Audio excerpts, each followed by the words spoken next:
യേശുവേ നന്ദി, യേശുവേ സ്തുതി. ഈ വിശുദ്ധ വാര ധ്യാനത്തിലെ അവസാന ദിനത്തിലെ ശുശ്രൂഷയിലേക്ക് ഈശോയുടെ നാമത്തിൽ ഏവർക്കും സ്വാഗതം. ഇന്ന് നമ്മൾ ചിന്തിക്കുന്ന വിഷയം വിശുദ്ധ യോഹന്നാന്റെ സുവിശേഷം 16-ാം അധ്യായം 2-3 തിരുവചനങ്ങളാണ്. വചനപ്രകാരം പഠിപ്പിക്കുന്നു: നിങ്ങളെ കൊല്ലുന്ന ഏവനും താൻ ദൈവത്തിന് ബലിയർപ്പിക്കുന്നു എന്ന് കരുതുന്ന കാലഘട്ടം വരുന്നു. അവർ പിതാവിനെയോ എന്നെയോ അറിഞ്ഞിട്ടില്ലാത്തത് കൊണ്ട് ഇത് ചെയ്യും. ഹല്ലേലൂയ. നിങ്ങളെ കൊല്ലുന്ന ഏവനും ദൈവത്തിന് ബലിയർപ്പിക്കുന്നു എന്ന് കരുതുന്നൊരു കാലഘട്ടം വരുമെന്ന് 2000 വർഷങ്ങൾക്ക് മുമ്പ് യേശു താൻ തിരഞ്ഞെടുത്ത അപ്പസ്തലന്മാരെ പറഞ്ഞ് പഠിപ്പിക്കുകയാണ്. അതിന് കാരണവും ഈശോ പറയുന്നുണ്ട്: അവർ പിതാവിനെയോ എന്നെയോ അറിഞ്ഞിട്ടില്ല. പിതാവിൻ്റെ സ്നേഹം അവർ അറിഞ്ഞിട്ടില്ല, യേശുവിൻ്റെ സ്നേഹവും കരുണയും അവർ അറിഞ്ഞിട്ടില്ല. അതുകൊണ്ട് അവർ ഇത് ചെയ്യും. ഹല്ലേലൂയ. പ്രിയപ്പെട്ട ദൈവമക്കളെ, ഈ കാലഘട്ടത്തിൽ ആഗോള സഭയെ നമ്മൾ നിരീക്ഷിച്ചാൽ ലോകത്തിൽ ഏതൊക്കെ ദേശത്ത് ക്രിസ്ത്യാനികളുണ്ടോ, യേശുവിനെ ഏകരക്ഷകനും കർത്താവുമായി അംഗീകരിക്കുന്ന സമൂഹങ്ങളുണ്ടോ, അവിടെയെല്ലാം തന്നെ അവർക്കെതിരെ പീഡനങ്ങളുണ്ട്. അത് കമ്മ്യൂണിസ്റ്റ് രാഷ്ട്രങ്ങളിലാണെങ്കിലും മുസ്ലിം രാഷ്ട്രങ്ങളിലാണെങ്കിലും മറ്റ് ഒരു കാലത്ത് ക്രിസ്ത്യാനിറ്റിയുടെ ഈറ്റിലമായിരുന്ന യൂറോപ്പ് പോലെ സ്ഥലങ്ങളിലാണെങ്കിലും ഏത് ദേശത്തും ഏത് സമുദായത്തിനിടയ്ക്കാണെങ്കിലും ഏത് നേതാക്കളാണെങ്കിലും ഏത് പ്രത്യയ സ്ഥാപനങ്ങളാണെങ്കിലും പീഡിപ്പിക്കപ്പെടുന്ന സമൂഹം അത് യേശുക്രിസ്തുവിനെ ഏകരക്ഷകനും ഏക കർത്താവുമായി അംഗീകരിക്കുന്ന വിശ്വാസികളാണ്. മറ്റനേകർക്കെതിരെ നമ്മൾ കുറ്റം പറയുമ്പോൾ, വിധിക്കുമ്പോൾ ഈശോ പറഞ്ഞ വചനപ്രകാരം അവരുടെ ഇപ്പോഴത്തെ പ്രവർത്തനത്തിൽ ഒരു പങ്ക് നമുക്കുമുണ്ട്. കാരണം അവർ ഇന്ന് കൊലപാതകവും വെറുപ്പും വിദ്വേഷവും വർഗീയതയുമായി നടക്കുമ്പോൾ അവർ ചെയ്യുന്നതിൻ്റെ കാരണം എന്താണെന്ന് യേശു പറഞ്ഞു: അവർ പിതാവിനെയോ എന്നെയോ അറിഞ്ഞിട്ടില്ലാത്തതിനാൽ അവർ ഇത് ചെയ്യും. ഹല്ലേലൂയ. അവർ പിതാവിനെയോ എന്നെയോ അറിഞ്ഞിട്ടില്ലാത്തതിനാൽ ഇത് ചെയ്യും. എങ്കിൽ എന്തുകൊണ്ടാണ് അവർ പിതാവിനെയോ യേശുവിനെയോ അറിയാതെ പോയത്? അതിൻ്റെ അടിസ്ഥാന കാരണം നമ്മൾ വചനത്തിലേക്ക് കടക്കുമ്പോൾ കർത്താവ് നമ്മളെ ഏൽപ്പിച്ച അടിസ്ഥാന ദൗത്യം നമ്മൾ ചെയ്തില്ല എന്നുള്ളതാണ്. കർത്താവ് നമ്മളെ ഏൽപ്പിച്ച അടിസ്ഥാന ദൗത്യം നമ്മൾ ചെയ്യാത്തത് കൊണ്ട് ലോകത്തിലുള്ള യേശുവിൻ്റെ സ്നേഹം അറിയാത്തവർ, പിതാവിൻ്റെ സ്നേഹം അറിയാത്തവർ ഇന്നും അവരുടെ അന്ധവിശ്വാസത്തിലും ലോകത്തിൻ്റെതായ ചിന്തകളിലും അടിമത്തിൽ കഴിയുകയാണ്. അവർക്ക് ലഭിച്ച ഇത്തിരി വെളിച്ചത്തിൻ്റെ പ്രകാശത്തിൻ്റെ കിരണത്തിൻ്റെ പിന്നാലെ മാത്രം പൊയ്ക്കൊണ്ടിരിക്കുകയാണ്. സത്യത്തിൻ്റെ പൂർണ്ണതയായ യേശുവിന്, ഏകരക്ഷകനായ യേശുവിന് മറ്റാരിലും രക്ഷയില്ല, യേശു നാമത്തിലല്ലാതെ എന്ന വചനം അവർ കേട്ടിട്ടില്ല, അവൻ്റെ സ്നേഹം അവർ അനുഭവിച്ചിട്ടില്ല. ഇത് പറയുമ്പോൾ ചിലെങ്കിലും വിചാരിക്കും, യേശുവിനെ അറിഞ്ഞാൽ തീവ്രവാദികളൊക്കെ മാനസാന്തരപ്പെടുമോ? യേശുവിനെ അറിഞ്ഞാൽ വർഗീയവാദികൾ മാനസാന്തരപ്പെടുമോ? ചരിത്രം പഠിപ്പിക്കുന്നു, തീർച്ചയായും അവർ മാനസാന്തരപ്പെടും. ആദിമസഭയിൽ പരിശുദ്ധാത്മാവിനെ സ്വീകരിച്ച അപ്പോസ്തലന്മാര് യേശുവിൻ്റെ കൽപ്പന സ്വീകരിച്ചുകൊണ്ട് ലോകത്തിൻ്റെ അതിർത്തികൾ വരെ യേശുവിൻ്റെ സുവിശേഷം പ്രഘോഷിക്കാൻ വേണ്ടി ഇറങ്ങി തിരിച്ച കാലഘട്ടത്തിൽ ജെറുസലേമിൽ അവർ ആരംഭിച്ചപ്പോൾ ആ ദേശത്തുള്ള തീവ്രവാദി എന്നറിയപ്പെടുന്ന ഫരിസയരിൽ വെച്ച് ഏറ്റവും തീവ്രവാദ സ്വഭാവത്തിൽ നടന്നിരുന്ന സാവൂൾ എന്ന വ്യക്തിയും സഭയെ തകർക്കാൻ വേണ്ടി യേശുവിൻ്റെ നാമത്തെക്കുറിച്ച് പ്രഘോഷിച്ചിരുന്ന വ്യക്തികളെ പിടിച്ചുകൊണ്ട് തടവിലാക്കാൻ വേണ്ടി പ്രത്യേക അനുവാദ പത്രവുമായി ഓടി നടന്ന വ്യക്തി ഇതാ വഴിമധ്യേ യേശുവിനെ തിരിച്ചറിയുന്നു, യേശുവിനെ കണ്ടുമുട്ടുന്നു. കുതിരപ്പുറത്തു നാം താഴെ വീഴുന്നു. നീ പീഡിപ്പിക്കുന്ന യേശുവാണെന്ന് പറഞ്ഞ് യേശു അവനെ അഭിസംബോധന ചെയ്യുമ്പോൾ അപ്പോസ്തലന്മാർ നടപടി പുസ്തകത്തിൽ 9-ാം അധ്യായം 16-ാമത്തെ വാക്യത്തിൽ വചനം കൃത്യമായിട്ട് പഠിപ്പിക്കുന്നു. സാവൂളിനെ കുറിച്ച് വചനം പഠിപ്പിക്കുകയാണ്: അവൻ എൻ്റെ നാമത്തെ പ്രതി എത്രമാത്രം സഹിക്കേണ്ടി വരുമെന്ന് ഞാൻ അവന് കാണിച്ചു കൊടുക്കുമെന്ന്. എസ്തപ്പനാസിനെ കല്ലെറിഞ്ഞ് കൊന്നു കഴിഞ്ഞപ്പോൾ സാക്ഷികൾ അവരുടെ വസ്ത്രങ്ങൾ സൂക്ഷിക്കാൻ വേണ്ടി ഏൽപ്പിച്ചു കൊടുത്തത് ഈ സാവൂലിൻ്റെ അടുത്താണ്. ക്രിസ്തുവിശ്വാസികളെ തകർക്കാൻ വേണ്ടി അവന്റെ തീവ്രവാദത്തിന്റെ ചിന്തയാൽ ഓടി നടന്ന സാവൂളിന് യേശുവിന്റെ സ്നേഹം പിടിച്ചു. യേശുവിന്റെ സ്നേഹം അവനെ രൂപാന്തരപ്പെടുത്തി. അവൻ പുതിയൊരു സൃഷ്ടിയായി തീർന്നു. അന്നത്തെ ഏറ്റവും വലിയ തീവ്രവാദിയായിരുന്ന സാവൂളിന് കത്തോലിക്ക സഭ കണ്ടതിൽ വെച്ച്, ലോകം കണ്ടതിൽ വെച്ച് ഏറ്റവും വലിയ മിഷണറിയാക്കി മാറ്റാൻ യേശുവിൻ്റെ സ്നേഹത്തിന് സാധിച്ചിട്ടുണ്ടെങ്കിൽ, പ്രിയപ്പെട്ടവരെ, ഈ ലോകത്തിലെ ഏത് തീവ്രവാദിയും, ഈ ലോകത്തിലെ ഏത് വർഗീയവാദിയും, ഏത് കഠിനഹൃദയനും യേശുവിൻ്റെ സ്നേഹം അനുഭവിച്ച് കഴിയുമ്പോൾ അവൻ യേശുവിന് വേണ്ടി സാക്ഷിയായി തീരും. അതല്ലേ പൗലോസ് അപ്പോസ്തലൻ പറഞ്ഞത്, ക്രിസ്തുവിൻ്റെ സ്നേഹം ഞങ്ങൾക്ക് ഉത്തേജനം നൽകുന്നു. പൂർണ്ണമായവ ഉദിക്കുമ്പോൾ അപൂർണമായവ അസ്തമിക്കുന്നു. പൂർണ്ണമായത് സ്നേഹമാണ്. സ്നേഹം മാത്രമേ നിലനിൽക്കുകയുള്ളൂ. അതുകൊണ്ടാണ് നമ്മോടുള്ള സ്നേഹത്തെ പ്രതി യേശു കുരിശിൽ മരിച്ചത്. യേശുവിൻ്റെ മനുഷ്യാവതാരത്തിലൂടെ പിതാവിൻ്റെ സ്നേഹം നമ്മളിലേക്ക്, നമ്മുടെ മുമ്പിൽ പിതാവായി കാണിച്ചു തന്നു. യേശു പറഞ്ഞ കൽപ്പന അനുസരിച്ചുകൊണ്ട് യേശുവിൻ്റെ സ്നേഹം എല്ലാ അപ്പോസ്തലന്മാരും, എല്ലാ രക്തസാക്ഷികളും കഴിഞ്ഞ കാലത്തിൽ അവരുടെ ജീവിതത്തിലൂടെ അവരെ സാക്ഷ്യം വഹിച്ചു. പൗലോസിന്റെ ജീവിതത്തിൽ യേശുവിനെ തിരിച്ചറിഞ്ഞു കഴിഞ്ഞപ്പോൾ പത്രോസ് അപ്പോസ്തലന്റെ കൂടെ സഭ തിരുനാൾ ആഘോഷിക്കുകയാണ്. പൗലോസ് അപ്പോസ്തലന്റെ ജീവിതവും പത്രോസും പൗലോസും സഭയുടെ നെടുന്തൂണുകളെന്ന് അറിയപ്പെടുന്നത്.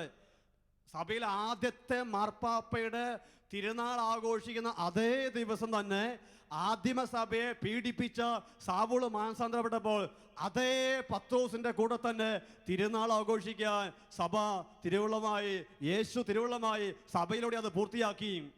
എങ്കിൽ പ്രിയപ്പെട്ടവരെ, യോഹന്നാന്റെ സുവിശേഷം 16 2-3 വാക്യങ്ങൾ, നിങ്ങളെ കൊല്ലുന്ന ഏതൊരുവനും ദൈവത്തിന് ബലിയർപ്പിക്കുന്നു എന്ന് കരുതുന്ന കാലഘട്ടം വരുന്നു, കാരണം അവർ എന്നെയോ എൻ്റെ പിതാവിനെയോ അറിഞ്ഞിട്ടില്ല. പ്രിയപ്പെട്ടവരെ, ഇന്ന് ലോകത്തിൽ നടക്കുന്ന പ്രശ്നങ്ങൾക്ക് ക്രിസ്ത്യാനിക്ക് വലിയൊരു പങ്കുണ്ട്.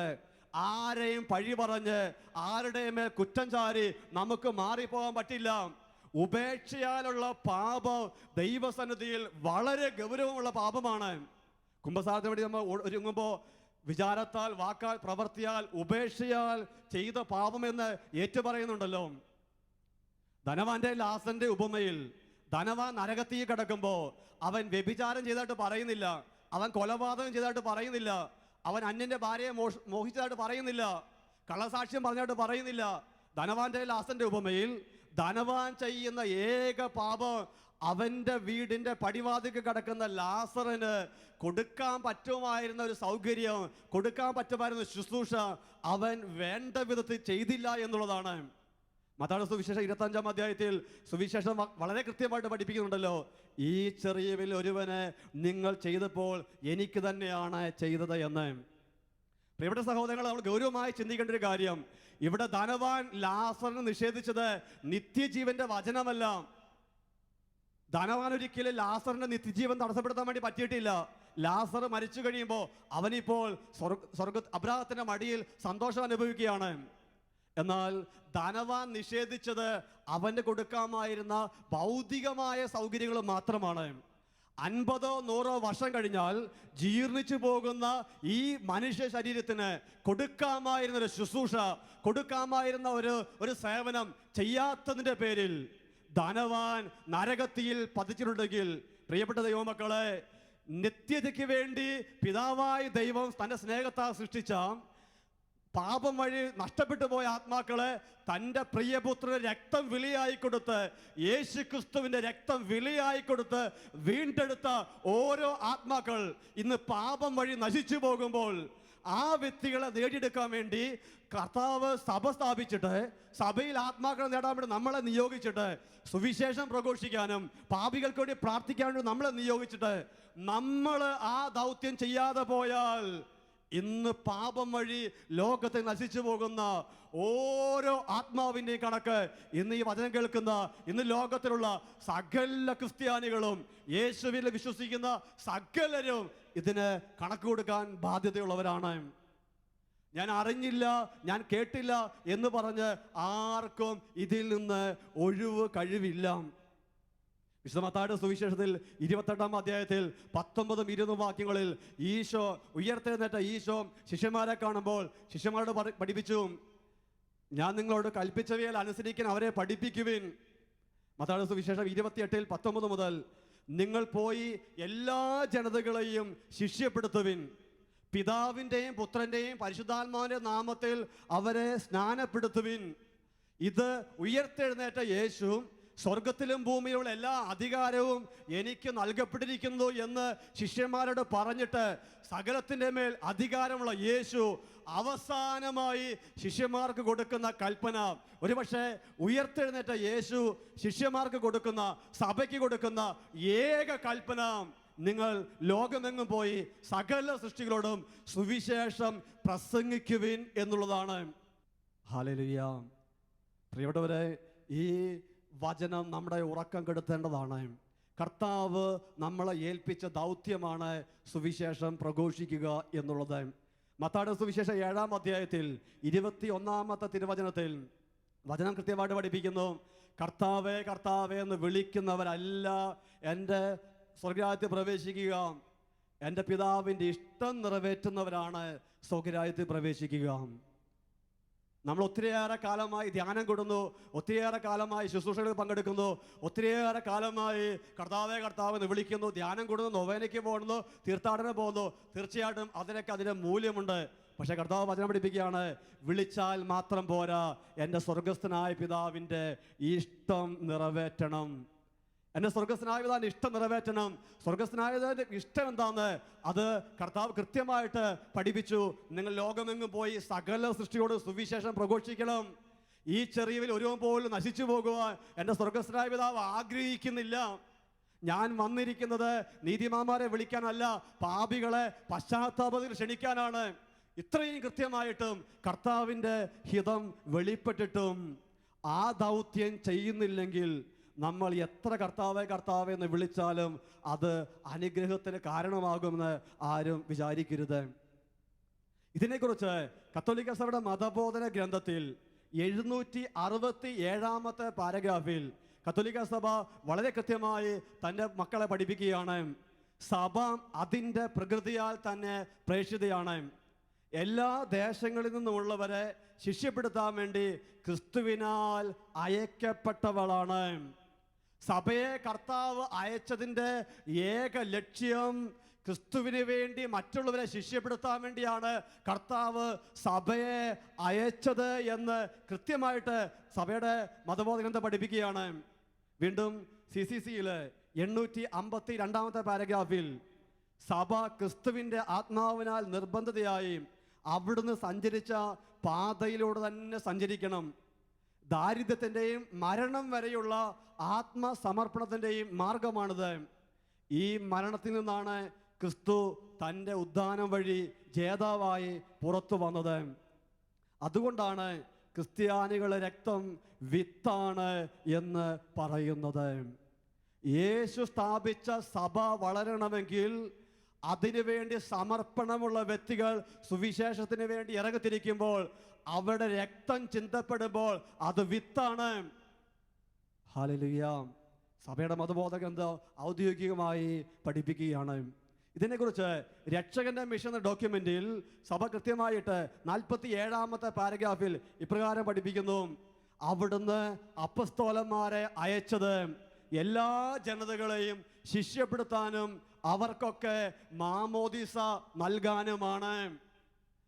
സഭ കൃത്യമായിട്ട് രക്ഷകന്റെ മിഷൻ ഡോക്യുമെന്റ് പഠിപ്പിക്കുകയാണ്, അവിടുന്ന് അപ്പസ്തോലന്മാരെ അയച്ചത് എല്ലാവരെയും ശിഷ്യപ്പെടുത്താനും അവർക്കൊക്കെ മാമോദിസ നൽകാനുമാണ്. സുവിശേഷം പ്രഘോഷിക്കരുതെന്നോ മാമോദിസ കൊടുക്കരുതെന്നോ ആരും പറയാതിരിക്കട്ടെ. അങ്ങനെ ആരെങ്കിലും പറയുന്നുണ്ടെങ്കിൽ അത് അജ്ഞതയാൽ നിന്ന് വരുന്നതാണ് തിരിച്ചറിയുക. ഹല്ലേലൂയ. അപ്പോസ്തലന്മാരുടെ നടപടി പുസ്തകത്തിൽ 5-ാം അധ്യായത്തിൽ 19ഉം 20ഉം വാക്യങ്ങളിൽ പത്രോസ് അപ്പോസ്തലൻ തടവറയിൽ കഴിയുന്ന സമയത്ത് രാത്രിയിൽ കർത്താവിൻ്റെ ദൂതൻ കാരാഗൃഹ വാതിലുകൾ തുറന്ന് അവരെ പുറത്തു കൊണ്ടുവന്ന് അവരോട് പറഞ്ഞു, നിങ്ങൾ ദേവാലയത്തിൽ ചെന്ന് നവജീവന്റെ ഈ വചനം നിങ്ങൾ പ്രസംഗിക്കുവിൻ. നവജീവന്റെ ഈ വചനം നിങ്ങൾ പ്രസംഗിക്കാൻ തടവറയിൽ കിടക്കുന്ന അപ്പസ്തോലന്മാരെ ദൂതൻ വന്ന് പുറത്തു കൊണ്ടുവന്ന് പറയാണ്, നിങ്ങൾ പേടിച്ചിരിക്കേണ്ട ആവശ്യമില്ല, നവജീവന്റെ ഈ വചനം നിങ്ങൾ പുറത്തിറങ്ങി പ്രസംഗിക്കണം. ഇന്നലെ തടവറയിലാക്കപ്പെട്ടവര് ഇന്ന് തടവറയിൽ നിന്ന് പുറത്തു വന്നിട്ട് പബ്ലിക്കായിട്ട് പരസ്യമായി യേശുവിനെ കുറിച്ച് പ്രഘോഷിക്കുമ്പോൾ അത് എത്ര തിന്മയാണ്, എത്രയോ വലിയ വയലേഷനാണ് അവിടെ ഉണ്ടാകുക. എന്നിട്ടും ദൂതൻ പറയാണ്, നിങ്ങൾ പോയി പ്രസംഗിക്കണം. അപ്പോസ്തലന്മാരുടെ നടപടി പുസ്തകത്തിൽ 18-ാം അധ്യായത്തിൽ 9-ാമത്തെ വാക്യത്തിൽ യേശു പൗലോസ് അപ്പോസ്തലനോട് ഇത് പറയുന്നുണ്ട്. രാത്രിയിൽ കർത്താവ് ദർശനത്തിൽ പൗലോസിനോട് പറഞ്ഞു, ഭയപ്പെടേണ്ട, നിശബ്ദനായിരിക്കാതെ പ്രസംഗിക്കുക. ഭയപ്പെടേണ്ട, നിശബ്ദനായിരിക്കാതെ പ്രസംഗിക്കുക. പ്രിയപ്പെട്ടവരെ, ദൂതൻ കൃത്യമായിട്ട് അപ്പോസ്തലന്മാരോട് പറഞ്ഞു. യേശു ജീവിച്ചിരുന്ന സമയത്ത് ശിഷ്യന്മാരോട് പറഞ്ഞു. ഉയർത്തെഴുന്നേറ്റ് യേശു അപ്പോസ്തലന്മാർക്ക് കൽപ്പന കൊടുത്തു. ഇതാ പൗലോസിനെ തെരഞ്ഞെടുത്തിട്ട് പൗലോസിനോട് കൃത്യമായിട്ട് യേശു പറയുകയാണ്, ഭയപ്പെടേണ്ട, ധൈര്യപൂർവം പ്രസംഗിക്കുക. യേശു ഇത്ര കൃത്യമായി പഠിപ്പിച്ച ഒരു സുവിശേഷം അതിന് വിപരീതമായി ആര് തന്നെ പറഞ്ഞാലും, ഏത് ജീവിതാന്തസ്സിലുള്ള വ്യക്തികൾ പറഞ്ഞാലും അത് വചനവിരുദ്ധമാണ്. കർത്താവിന്റെ സന്നിധിയിൽ കണക്ക് കൊടുക്കേണ്ടി വരും. ഹല്ലേലൂയ. അപ്പോസ്തല പ്രവർത്തനം 1:8 പരിശുദ്ധാത്മാവ് വന്നു കഴിയുമ്പോൾ ഉണ്ടാകുന്ന പ്രത്യേകത എന്താണെന്ന് ശിഷ്യന്മാരെ കുറിച്ച് പറയുമ്പോൾ അടിസ്ഥാന കാര്യം പറയുന്നു. പരിശുദ്ധാത്മാവ് വന്നു കഴിയുമ്പോൾ നിങ്ങൾ ശക്തി പ്രാപിക്കും. ജെറുസലേമിലും യൂദയ മുഴുവനിലും സമരിയായിലും ലോകത്തിന്റെ അതിർത്തികൾ വരെ നിങ്ങൾ എനിക്ക് സാക്ഷികളായിരിക്കും. പരിശുദ്ധാത്മാവ് നിറഞ്ഞ വ്യക്തികളുടെ, പരിശുദ്ധാത്മാവ് നിറഞ്ഞ സമൂഹങ്ങളുടെ, പരിശുദ്ധാത്മാവ് നിറഞ്ഞ കൂട്ടായ്മകളുടെ അടിസ്ഥാന ലക്ഷ്യം, അടിസ്ഥാന ലക്ഷണം അവർ ലോകം മുഴുവൻ സുവിശേഷം പ്രഘോഷിക്കുന്നവരായിരിക്കും എന്നുള്ളതാണ്. എങ്കിൽ ഇന്ന് നമ്മൾ സുവിശേഷം പ്രഘോഷിക്കുന്നില്ലെങ്കിൽ അതിനെ ന്യായീകരിക്കാൻ വേണ്ടി ചില ഭീരുത്വത്തിൻ്റെ തിയോളജികൾ നമ്മൾ ഉണ്ടാക്കുന്നുണ്ടെങ്കിൽ പ്രിയപ്പെട്ടവരെ തിരിച്ചറിയുക, നമ്മുടെ ഉള്ളിലുള്ളത് പരിശുദ്ധാത്മാവല്ല, മറിച്ച് ഭീരുത്വത്തിൻ്റെ അരൂപിയാണ്. സുവിശേഷ പ്രഘോഷണത്തിനെതിരെ, സുവിശേഷ സാക്ഷ്യം വഹിക്കുന്നവർക്കെതിരെ ഒത്തിരിയേറെ ദുർബലപ്പെടുത്തുന്ന തിയോളജികൾ ഇന്ന് പലരും പറയുന്നുണ്ട്. അത് സഭയുടെ ഡോക്യുമെന്റുകൾ അറിയാത്തത് കൊണ്ടാണ്. രക്ഷകന മിഷൻ ഡോക്യുമെന്റിൽ സഭ കൃത്യമായിട്ട് പഠിപ്പിക്കുകയാണ്. 47-ാമത്തെ പാരഗ്രാഫ്, അവിടുന്ന് അപ്പസ്തോലന്മാരെ അയച്ചത് എല്ലാ ജനതകളെയും ശിഷ്യപ്പെടുത്താനും അവർക്കൊക്കെ മാമോദീസ നൽകാനുമാണ്. യേശു പറഞ്ഞത് സഭ വീണ്ടും കൃത്യമായിട്ട് പഠിപ്പിക്കുകയാണ്. 2-ാം വത്തിക്കാൻ കൗൺസിലിൽ decree on the churches missionary activity, അതിൽ 6-ാമത്തെ പാരഗ്രാഫിൽ വത്തിക്കാൻ കൗൺസിലിൽ സഭ പ്രത്യേകമായിട്ട് പഠിപ്പിക്കുന്നു. പ്രേക്ഷിത പ്രവർത്തിയുടെ പ്രത്യേക ലക്ഷ്യം സഭ ഇനിയും വേര് പിടിച്ചിട്ടില്ലാത്ത ജനതകളുടെയും സമൂഹങ്ങളുടെ ഇടയിൽ സുവിശേഷം പ്രസംഗിക്കുകയും സഭ സ്ഥാപിക്കുകയും ചെയ്യുക എന്നുള്ളതാണ്. മാമോദീസ ഇല്ലാതെ എന്ത് സഭയാണ്? കൂദാശകളില്ലാതെ എന്ത് സഭയാണ്? വിശുദ്ധ കുർബാനയില്ലാതെ എന്ത് സഭയാണ്? സഭ സ്ഥാപിക്കാൻ വേണ്ടിയിട്ടാണ് കർത്താവ് സഭയെ അയച്ചതെന്ന്, വിശ്വാസികൾ നിയോഗിച്ചതെന്ന് 2-ാം വത്തിക്കാൻ കൗൺസിൽ കൃത്യമായിട്ട് സഭ പഠിപ്പിച്ചു വയ്ക്കുകയാണ്. ഇത്രയും കൃത്യമായ പ്രബോധനങ്ങൾ നമ്മുടെ മുമ്പിലുള്ളപ്പോൾ ഇതിന് വിപരീതമായി ഇന്ന് സുവിശേഷം പ്രസംഗിക്കേണ്ട, സുവിശേഷം പ്രസംഗിക്കാൻ സാക്ഷി ചെയ്താൽ മാത്രം മതി, മനുഷ്യരെ ഡെവലപ്മെന്റിലേക്ക് നയിച്ചാൽ മതി, ഇപ്പോൾ എല്ലാവരും സ്വന്തം വിശ്വാസം വെച്ച് പൊക്കോട്ടെ എന്നൊക്കെ പറയുമ്പോൾ പ്രിയപ്പെട്ടവരെ, പ്രകാശത്തെ അന്ധകാരമെന്നും അന്ധകാരത്തെ പ്രകാശമെന്നും വിളിക്കുന്നവന് ആ ദുരിതം എന്ന വചനം ആ വ്യക്തികളുടെ മേൽ പതിക്കും. ഗലാത്യ ലേഖനം 1-8 തിരുവചനത്തിൽ പൗലോസ് അപ്പോസ്തലൻ വളരെ ചങ്കുറപ്പോടെ പറയുന്നുണ്ട്, ഞങ്ങൾ നിങ്ങളോട് പ്രസംഗിച്ചതിൽ നിന്നും വ്യത്യസ്തമായൊരു സുവിശേഷം ഞങ്ങൾ തന്നെയോ സ്വർഗത്തിൽ നിന്ന് ഒരു ദൂതൻ തന്നെ വന്ന് പ്രസംഗിച്ചാലും അവൻ ശപിക്കപ്പെട്ടവനാണ്. കാരണം മറ്റൊരു സുവിശേഷമില്ല. യേശു ഏകരക്ഷകനും കർത്താവും എന്ന കാര്യത്തിൽ കോംപ്രമൈസ് ചെയ്യേണ്ട കാര്യമുണ്ടെങ്കിൽ, അത് പ്രഘോഷിക്കേണ്ട ആവശ്യമില്ലെങ്കിൽ യേശു കുരിശിൽ വന്ന് മരിക്കേണ്ട ആവശ്യമില്ലല്ലോ. ഹല്ലേലൂയ. ഇത് സ്നേഹരാഹിത്യത്തിൻ്റെ പ്രശ്നമല്ല പ്രിയപ്പെട്ടവരെ. യഥാർത്ഥത്തിൽ യേശുവിനോട് സ്നേഹമുണ്ടോ എന്ന ചോദ്യത്തിന് ഉത്തരമാണ് നമ്മൾ സുവിശേഷ വേല ചെയ്യുമോ ഇല്ലയോ എന്നുള്ളത്. പൗലോസ് അപ്പോസ്തലൻ പറഞ്ഞു, ഒരിക്കൽ തീവ്രവാദിയായി ഓടി നടന്നവൻ യേശുവിൻ്റെ സ്നേഹം ഞങ്ങൾക്ക് ഉത്തേജനം നൽകുന്നു.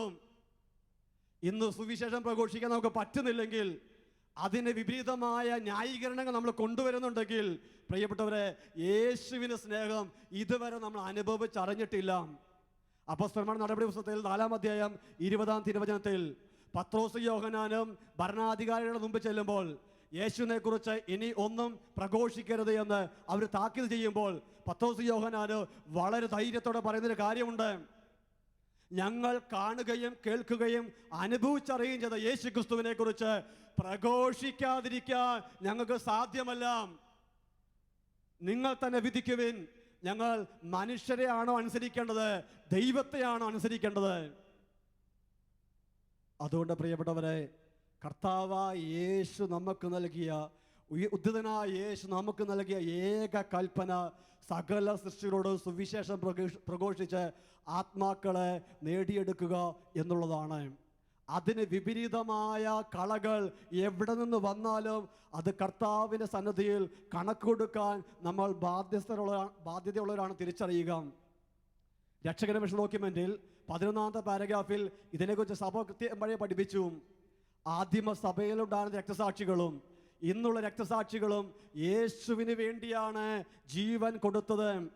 യേശുവിന്റെ സഭ ഡോക്യുമെന്റിൽ 11ാമത്തെ പാരഗ്രാഫിൽ സഭ കൃത്യമായി പഠിപ്പിച്ചു, യേശു കർത്താവാണെന്നുള്ള വ്യക്തമായ പ്രഘോഷണം കൂടാതെ യഥാർത്ഥമായ സുവിശേഷവൽക്കരണം ഇല്ല. യേശു ഏകരക്ഷകനും കർത്താവുമെന്ന് പരസ്യമായി പഠിപ്പിക്കാതെ ഒരു സുവിശേഷവൽക്കരണമില്ല വചനപ്രകാരം, സഭയുടെ ഡോക്യുമെന്റ് പ്രകാരം. ഹല്ലേലൂയ. അങ്ങനെ ചെയ്യുമ്പോൾ പ്രശ്നം ഉണ്ടാകില്ലേ? പ്രശ്നം ഉണ്ടാകും. അത് യേശുവിനെ പ്രഘോഷിച്ചത് കൊണ്ടുള്ള പ്രശ്നമാണ്. പിതാവായ ദൈവം ഏൽപ്പിച്ച ദൗത്യം നിർവഹിച്ചതുകൊണ്ട് യേശുവിന് പിഴ സഹിക്കേണ്ടി വന്നു. ഈശോ ഏൽപ്പിച്ച ദൗത്യം നിർവഹിച്ചത് കൊണ്ട് അപ്പസ്തോലന്മാർ രക്തസാക്ഷികളായി, ആദിമസഭയിൽ ആയിരങ്ങൾ രക്തസാക്ഷികളായി. അത് മറ്റുള്ളവർ യേശുവിനെ അറിയാത്തത് കൊണ്ട് മാത്രമല്ല, നമ്മൾ യേശുവിനെ പ്രഘോഷിക്കുന്ന സ്ഥലത്ത് രക്തസാക്ഷിത്വം ഉണ്ടാവുക തന്നെ ചെയ്യും. അതുകൊണ്ട് വിശുദ്ധ മത്തായിയുടെ സുവിശേഷത്തിൽ 10ാം അധ്യായത്തിൽ 28ാമത്തെ വാക്യത്തിൽ ഈശോ പറഞ്ഞു, ശരീരത്തെ കൊല്ലുകയും ആത്മാവിനെ കൊല്ലാൻ കഴിവില്ലാതിരിക്കുകയും ചെയ്യുന്നവരെ നിങ്ങൾ ഭയപ്പെടേണ്ട. കൃത്യമായിട്ട് പറയുകയാണ്, നിങ്ങളെ കൊല്ലുന്നവരെ നിങ്ങൾ ഭയപ്പെടേണ്ട. പക്ഷെ എന്തിനെ ഭയപ്പെടണം? ആത്മാവിനെയും ശരീരത്തെയും നരകത്തിനിരയാക്കാൻ കഴിയുന്നവരെ നിങ്ങൾ ഭയപ്പെടുവിൻ. ഹല്ലേലൂയ. പ്രിയപ്പെട്ടവരെ, ഇന്ന് നമ്മുടെ ജീവിതത്തിൽ എന്തിനെക്കുറിച്ചാണ് നമ്മുടെ ഭയം? നിത്യജീവനെ കുറിച്ച് നമുക്ക് ഉത്കണ്ഠയില്ല, നരകത്തിൽ പോകുന്നതിനെ കുറിച്ച് നമുക്ക് ഉത്കണ്ഠയില്ല. ഒരു ചെറിയ രോഗം വന്നാൽ ഉത്കണ്ഠയാണ്, മക്കളെക്കുറിച്ച് ഉത്കണ്ഠയാണ്, വീട് ചോരുന്നതിനെ കുറിച്ച് ഉത്കണ്ഠയാണ്, റിട്ടയർമെന്റിനെ കുറിച്ച് ഉത്കണ്ഠയാണ്. ഒത്തിരി കാര്യങ്ങളെക്കുറിച്ച്, ഈ ലോകത്തിൽ തീർന്നു പോകുന്ന ഒത്തിരി കാര്യങ്ങളെക്കുറിച്ച് നമ്മൾ ആകുലപ്പെടുന്നു. പക്ഷേ നിത്യജീവനെ കുറിച്ച്, സ്വന്തം ആത്മാവിന്റെ രക്ഷയെക്കുറിച്ച്, സ്വന്തം കൂടപ്പിറപ്പുകളുടെ രക്ഷയെക്കുറിച്ച് ആരും ആകുലപ്പെടുന്നില്ല. സഭയുടെ ഡോക്യുമെന്റിൽ, രക്ഷകന്റെ മിഷൻ ഡോക്യുമെന്റിൽ 45ാമത്തെ പാരഗ്രാഫിൽ സഭ പഠിപ്പിച്ചു, യേശുക്രിസ്തുവിന്റെ വിശ്വാസത്തിന് സാക്ഷിയാകാൻ വേണ്ടി മരണം തന്നെ വരിക്കേണ്ടി വന്നേക്കാം. വിശ്വാസത്തിന്റെ ഏറ്റവും മികച്ച സാക്ഷികളും സ്തംഭങ്ങളുമാണ് രക്തസാക്ഷികൾ. ഹല്ലേലൂയ. യേശുവിന്റെ സഭ ഡോക്യുമെന്റ് 49ാമത്തെ പാരഗ്രാഫിൽ സഭ പഠിപ്പിച്ചു, രക്തസാക്ഷി എന്ന വാക്ക് തന്നെ സാക്ഷ്യത്തെ അർത്ഥമാക്കുന്നു. രക്തസാക്ഷിത്വം വിശ്വാസത്തിന്റെ ഏറ്റവും വാചാലമായ തെളിവാണ്. അതുകൊണ്ടാണ് സുവിശേഷത്തിൽ, മർക്കോസിന്റെ സുവിശേഷം 9ാം അധ്യായത്തിൽ ഈശോ പറഞ്ഞു, 2 കണ്ണും ഉള്ളവനായി നരകത്തിൽ പതിക്കുന്നതിനേക്കാൾ നല്ലത് 1 കണ്ണുള്ളവനായി ജീവനിലേക്ക് പ്രവേശിക്കുകയാണ്. 2 പാദങ്ങളുള്ളവനായി നരകത്തിൽ പതിക്കുന്നതിനേക്കാൾ നല്ലത് 1 പാദമുള്ളവനായി ജീവനിലേക്ക് പ്രവേശിക്കുകയാണ്. ശരീരത്തിന്റെ രോഗങ്ങളോ കുടുംബത്തിലെ അസ്വസ്ഥതകളെ കുറിച്ച് അല്ല കർത്താവ് പറയുന്നത്. അതല്ല പ്രശ്നം. നിന്റെ ആത്മാവ് സ്വർഗത്തിൽ പോകുമോ നരകത്തിൽ പോകുമോ എന്നുള്ളതാണ് കർത്താവിൻ്റെ അടിസ്ഥാന ചിന്ത. 100 വർഷങ്ങൾക്ക് മുമ്പ് ഫാത്തിമയിൽ മാതാവ് പ്രത്യക്ഷപ്പെട്ട് കഴിഞ്ഞപ്പോൾ മാതാവ് ഈ 3 പിള്ളേരോട് സംസാരിച്ചപ്പോൾ അവരോട് രോഗികളെ കുറിച്ച് മാതാവ് പറഞ്ഞില്ല, വീടില്ലാത്തതിനെ കുറിച്ച് മാതാവ് പറഞ്ഞില്ല, സമ്പത്തില്ലാത്തതിനെ കുറിച്ച് മാതാവ് പറഞ്ഞില്ല. മാതാവ് അവരോട് പറഞ്ഞ ഏക കാര്യം, പാപികൾക്ക് വേണ്ടി പ്രാർത്ഥിക്കുവിൻ. പ്രാർത്ഥിക്കാൻ ആരുമില്ലാത്തത് കൊണ്ട് പാപികൾ കൂട്ടം കൂട്ടമായി നരകത്തിലേക്ക് പോകുന്നു, അവർക്ക് വേണ്ടി പ്രാർത്ഥിക്കുമെന്ന്. വിശുദ്ധ ഫ്രാൻസിസ്കോയുടെയും വിശുദ്ധ ജസീന്തയുടെയും ലൂസിസിന്റെയൊക്കെ ജീവിതത്തിൽ അവർ സഹിച്ച കഷ്ടപ്പാടുകൾ, അവരെ ഏറ്റെടുത്ത പരിഹാരത്തിന് അരൂപി. ഒരിക്കൽ ഫ്രാൻസിസ്കോയും ജസീന്തയും ലൂസിയും അവർ ഗ്രാമത്തിൽ ആട് മേയ്ക്കാൻ വേണ്ടി പോകുന്ന സമയത്ത് ഒരു കാളവണ്ടിയിൽ നിന്ന് താഴെ വീണ് ഒരു കയറിൻ്റെ കഷ്ണം കിട്ടി. അത് തൊട്ടപ്പോൾ വല്ലാതെ ചൊറിച്ചിൽ അനുഭവപ്പെടുന്നു. പരിപുരത്ത കയറ്. ഈ കൊച്ചു കുഞ്ഞുങ്ങൾ 6 വയസ്സും 8 വയസ്സും 10 വയസ്സുള്ള കുഞ്ഞുങ്ങൾ ഈ കയറ് കല്ലുകൊണ്ട് കുത്തി 3ആക്കി മാറ്റി അരയിൽ കെട്ടുകയാണ്.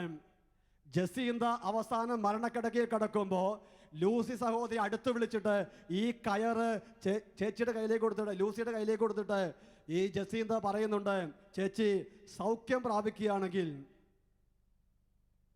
പ്രാപിക്കുകയാണെങ്കിൽ കയർ എനിക്ക് തിരിച്ചു തരണം.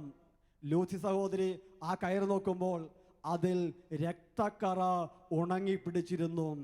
6 വയസ്സുള്ള കുഞ്ഞ് യേശുവിൻ്റെ സ്നേഹം അനുഭവിച്ചു കഴിഞ്ഞപ്പോൾ, നരകത്തിൽ പതിക്കുന്ന പാപികളുടെ പീഡനം അവന് ദർശനത്തിൽ കണ്ടു കഴിഞ്ഞപ്പോൾ, മാതാവിനെ കണ്ടു കഴിഞ്ഞപ്പോൾ, 6 വയസ്സുള്ള കുഞ്ഞ് പാപികളുടെ മാനസാന്തരത്തിന് വേണ്ടി, ആത്മാക്കളുടെ രക്ഷയ്ക്ക് വേണ്ടി അരയിൽ കയറ് കെട്ടുകയാണ്. പണ്ട് സന്യാസികൾ മുള്ളരഞ്ഞാണം ധരിച്ചിരുന്നത് പോലെ, വിശുദ്ധരെ പരിഹാരകൃത്യം ചെയ്ത പോലെ 6 വയസ്സുള്ള കൊച്ച് അരയിൽ കയറ് കെട്ടി ആ കയറ് പിന്നീട് കൊടുക്കുമ്പോൾ രക്തക്കറ പുരണ്ടിരിക്കുന്നു. എന്ന് വെച്ചാൽ യേശുവിന് വേണ്ടി, ആത്മാക്കളുടെ രക്ഷയ്ക്ക് വേണ്ടി അത്രയേറെ ത്യാഗം സഹിച്ചിട്ടാണ് ജസീന്ത വിശുദ്ധ ജസീന്തയായി തീർന്നത്. ഫ്രാൻസിസ്കോയും രക്തം ഛർദ്ദിച്ച് അവൻ ക്ഷയരോഗിയായി കടന്ന് സഹിച്ചിട്ടാണ് മരിക്കുന്നത്. സഹനങ്ങൾ, കഷ്ടപ്പാടുകൾ ആത്മാക്കളുടെ രക്ഷയ്ക്ക് വേണ്ടി കാഴ്ചവെച്ചു. യേശുവിൻ്റെ കുരിശിലെ ബലിയോട് ചേർത്തവർ കാഴ്ചവെച്ചു. ഹംഗറിയിലെ പ്രവാചിക എന്നറിയപ്പെടുന്ന സിസ്റ്റർ നതാലിയുടെ ജീവിതത്തിൽ ഈശോ പല പ്രാവശ്യം പ്രത്യക്ഷപ്പെട്ട് ഈ സഹോദരിയോട് പറഞ്ഞു. ഈ സഹോദരിയുടെ വെളിപ്പെടുത്തപ്പെട്ട സന്ദേശങ്ങൾ പിയൂസ് 12 മാർപ്പാപ്പ അംഗീകരിച്ച് മെയ് മാസം 31-ാം തീയതി മാതാവിൻ്റെ പ്രത്യേക തിരുനാളായി സഭ ആഘോഷിക്കുന്നുണ്ട്. ഈ സിസ്റ്റർ നതാലിയയോട് ഈശോ പ്രത്യക്ഷപ്പെട്ടു പറഞ്ഞു, ഒരു തീക്ഷ്ണമതിയായ പുരോഹിതനോട് കർത്താവ് ഇങ്ങനെ പറയാനായിട്ട് ഈ സഹോദരിയോട് പറഞ്ഞു, എനിക്ക് ദാഹിക്കുന്നു, ആത്മാക്കളെ എനിക്ക് തരിക, ശുചീകരിച്ച സഭയെ എനിക്ക് തരിക. 2000 വർഷം കഴിഞ്ഞിട്ടും കുരിശിൽ കടന്നുകൊണ്ട് ഈശോ നിലവിളിക്കുകയാണ്, എനിക്ക് ദാഹിക്കുന്നു എന്ന്. വീണ്ടും ഈശോ ഈ സിസ്റ്റർ നതാലിയോട് പറഞ്ഞു, ആത്മാക്കളെ പ്രതിയാണ് ഞാൻ ഈ ലോകത്തിലേക്ക് വന്നത്. ആത്മാക്കളെ രക്ഷിക്കുക എന്നത് നിങ്ങളുടെ ദൗത്യമാണെന്ന് തിരിച്ചറിയുക. ഒരിക്കൽ ഈ സഹോദരി പ്രാർത്ഥിച്ചുകൊണ്ടിരിക്കുമ്പോൾ ഒരു യാചകന്റെ വസ്ത്രത്തിൽ യേശുവിനെ കണ്ടു. യേശുവിനോട് ഈ സഹോദരി ചോദിച്ചു, അങ്ങേക്ക് എന്താണ് വേണ്ടത്? യാചകന്റെ വേഷത്തിൽ വന്ന ഈശോ ഈ സിസ്റ്ററോട് പറഞ്ഞു, ഞാൻ അവരോട് ആത്മാക്കളെ ആവശ്യപ്പെടുന്നു. വീണ്ടും ഈ സിസ്റ്റർ നതാലി കർത്താവ് കൊടുത്ത വെളിപ്പെടുത്തലിൽ സഹോദരിയുടെ കർത്താവ് പ്രകാരം വെളിപ്പെടുത്തി, എൻ്റെ പ്രിയ മകളെ, ആത്മാക്കൾ രക്ഷയായിരിക്കണം നിന്റെ ജീവിതത്തിലെ ഏറ്റവും വലിയ വിഷയം. ആത്മാക്കൾ രക്ഷയായിരിക്കണം നിന്റെ ജീവിതത്തിലെ ഏറ്റവും വലിയ വിഷയം. 20-ാം നൂറ്റാണ്ടിന് ആദ്യ പകുതിയിൽ ജീവിച്ച് കരുണയുടെ അപ്പസ്തോല എന്നറിയപ്പെടുന്ന വിശുദ്ധ മരിയ ഫൗസ്റ്റിനയുടെ ജീവിതത്തിൽ വിശുദ്ധ ഡയറിക്കുറിപ്പിൽ വിശുദ്ധ ഇപ്രകാരം രേഖപ്പെടുത്തി വെച്ചു. 648-ാമത്തെ പാരഗ്രാഫിൽ, ഒരു ദുഃഖ വെള്ളിയാഴ്ച ഈശോ പേടി അനുഭവിക്കുന്ന ഈശോ വിശുദ്ധയ്ക്ക് പ്രത്യക്ഷപ്പെട്ട വിശുദ്ധയോട് പറഞ്ഞു, എനിക്ക് ദാഹിക്കുന്നു. 2000 വർഷം മുമ്പ് കുരിശിക്കട നിലവിളിച്ച ഈശോ വിശുദ്ധ യോഹന്നാന്റെ സുവിശേഷം 19-ാം അധ്യായം 28-ാമത്തെ വാക്യത്തിൽ പറയുന്നു, അനന്തരം എല്ലാം നിറവേറിക്കഴിഞ്ഞു എന്ന് അറിഞ്ഞ് തിരുവെഴുത്ത് പൂർത്തിയാകാൻ വേണ്ടി യേശു പറഞ്ഞു, എനിക്ക് ദാഹിക്കുന്നു. 2000 വർഷം മുമ്പ് നിലവിളിച്ച ഈശോ 19-ാം നൂറ്റാണ്ടിന്റെ ആദ്യ പകുതിയിൽ വിശുദ്ധ ഫൗസ്റ്റിനോട് പറഞ്ഞു, എനിക്ക് ദാഹിക്കുന്നു. 20-ാം നൂറ്റാണ്ടിൽ സിസ്റ്റർ നതാലിയോട് പറഞ്ഞു, എനിക്ക് ദാഹിക്കുന്നു. ഇന്ന് ലോകത്തിൽ രക്തക്കണ്ണീരൊഴുക്കുന്ന മാതാവിൻ്റെ സന്ദർശനങ്ങളിൽ മാതാവ് പറയുന്നു, പാപികൾ നശിച്ചു പോകുന്നു, പരിഹാരം ചെയ്യുക, പ്രാർത്ഥിക്കുക. ഇത് കർത്താവ് ഓരോ ക്രിസ്ത്യാനിയെയും ഏൽപ്പിച്ച ദൗത്യമാണ്. പ്രിയപ്പെട്ടവരെ, നമ്മളിത് ചെയ്തിട്ടില്ല. 2 കാര്യമാണ് കർത്താവ് ഏൽപ്പിച്ചത്. 1, സുവിശേഷത്തിന് വേണ്ടി സുവിശേഷം പ്രഘോഷിക്കണം. 2, പാപികളുടെ മാനസാന്തരത്തോടെ പ്രാർത്ഥിക്കണം, പരിഹാരം ചെയ്യണം. ഈ 2 കൃത്യങ്ങളിലൂടെ നമ്മുടെ ദൗത്യം നമുക്ക് നിർവഹിക്കാൻ വേണ്ടി പറ്റും. ഈ 2 ദൗത്യങ്ങൾ നമ്മൾ നിർവഹിക്കാതെ വരുമ്പോഴാണ് അവർ എന്നെയോ എൻ്റെ പിതാവിനെയോ അറിഞ്ഞിട്ടില്ലാത്തതിനാൽ ഇത് ചെയ്യുമെന്ന് യോഹന്നാൻ 16-ൽ 2-3 വാക്യങ്ങൾ. നിങ്ങളെ കൊല്ലുന്ന ഏതൊരുവിനും ദൈവത്തിന് ബലിയർപ്പിക്കുന്നു എന്ന് കരുതുന്ന കാലഘട്ടം വരുന്നു. ഇന്ന് ഈ കാലഘട്ടത്തിൽ സാവൂളുമാര് സഭയെ പീഡിപ്പിക്കുമ്പോൾ ആദ്യമസഭ പ്രാർത്ഥിച്ചതുപോലെ നമ്മൾ പ്രാർത്ഥിച്ചാൽ, പരിഹാരം ചെയ്താൽ, ജസീന്തയും ഫ്രാൻസിസ്കോയും കയറ് കെട്ടി പരിഹാരം ചെയ്തതുപോലെ ത്യാഗം സഹിച്ച് ഇന്നത്തെ സഭ ദൈവമക്കൾ പ്രാർത്ഥിക്കാൻ തയ്യാറായാൽ മാനസാന്തരം ഉണ്ടാകും. ഇന്ന് സഭയെ പീഡിപ്പിച്ച സാവൂളുമാര് സഭയുടെ പ്രേക്ഷിതരായി മാറും, പൗലോസായി തീരും, അനേകം ലേഖനങ്ങൾ വരും, അനേകം പുതിയ സഭകളുണ്ടാകും. അതുകൊണ്ട് ഈ വാരാന്ത്യ ധ്യാനത്തിൽ പങ്കെടുക്കുമ്പോൾ, ഈ വിശുദ്ധ വാര ധ്യാനത്തിൽ പങ്കെടുക്കുമ്പോൾ ദുഃഖവെള്ളിക്കും ഈസ്റ്ററിനും വേണ്ടി നമ്മൾ ഒരുങ്ങുകയാണ്. അപ്പോൾ ഇവിടെ നമുക്ക് തീരുമാനമെടുക്കാം. നമ്മുടെ ജീവിതങ്ങളെ കർത്താവിൻ്റെ സന്നിധിയിൽ നമുക്ക് സമർപ്പിക്കാം. ഇപ്പോൾ ദേശത്തെ വ്യത്യസ്ത ദിക്കുകളായിരുന്ന ശുശ്രൂഷയിലായിരിക്കുന്ന ദൈവമക്കൾ ഒരു നിമിഷം കണ്ണുകളടച്ച് ഹൃദയം കൊണ്ട് കർത്താവിന് തീരുമാനമെടുക്കാം. കർത്താവെ, അവിടെ നിന്നും കുരിശിൽ കിടന്ന് നിലവിളിക്കുകയാണല്ലോ, എനിക്ക് ദാഹിക്കുന്നു, എനിക്ക് ദാഹിക്കുന്നുവെന്ന്. ഇന്ന് ലോകത്തിൽ വർഗീയത പെരുകുമ്പോൾ, ലോകത്തിൽ തീവ്രവാദം പെരുകുമ്പോൾ അതിനെക്കുറിച്ച് ദുഷിച്ചു പറഞ്ഞ് എനിക്ക് ഉത്തരവാദിത്തമില്ല എന്ന് പറഞ്ഞിരിക്കാതെ ചെയ്യാൻ പറ്റുന്ന നന്മ ചെയ്യാതിരിക്കുന്ന പാപമാണ്. ഉപേക്ഷയാൽ ജീവിതത്തിൽ വന്നുപോയ പാപമാണ്. ശരീരത്തിന് കൊടുക്കേണ്ടത് കൊടുക്കാത്തത് കൊണ്ട് ധനവാൻ നരകത്തിൽ പോയെങ്കിൽ, നിത്യതയ്ക്ക് വേണ്ടി സൃഷ്ടിച്ച ആത്മാവിൻ്റെ സുവിശേഷം കൊടുക്കാത്തത് കൊണ്ട് എത്രയോ അധികമായി ഞങ്ങൾ കണക്ക് കൊടുക്കേണ്ടി വരും. കരങ്ങളത് കർത്താവിലേക്ക് ഉയർത്തി ഹൃദയതറി കർത്താവിനെ നമുക്ക് സ്തുതിക്കുക. ഹല്ലേലൂയ, ഹല്ലേലൂയ. കർത്താവേ, തിരിച്ചറിവ് നൽകണമേ, കർത്താവേ, തിരിച്ചറിവ് നൽകണമേ.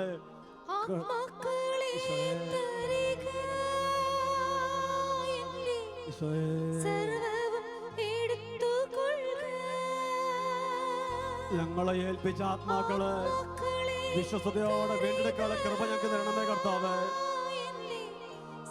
ഞങ്ങൾക്ക് ലഭിച്ച സമയം കൊണ്ട് പ്രാർത്ഥിക്കുവാൻ, ഞങ്ങൾക്ക് ലഭിച്ച സഹനങ്ങൾ സ്വീകരിച്ച് പരിഹാരം ചെയ്യുവാൻ കർത്താവേ അഭിഷേകം ചെയ്യണമേ.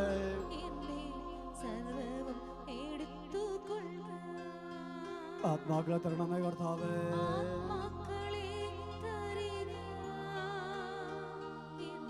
പുതിരഭിഷേകം, പുതിര ശക്തി.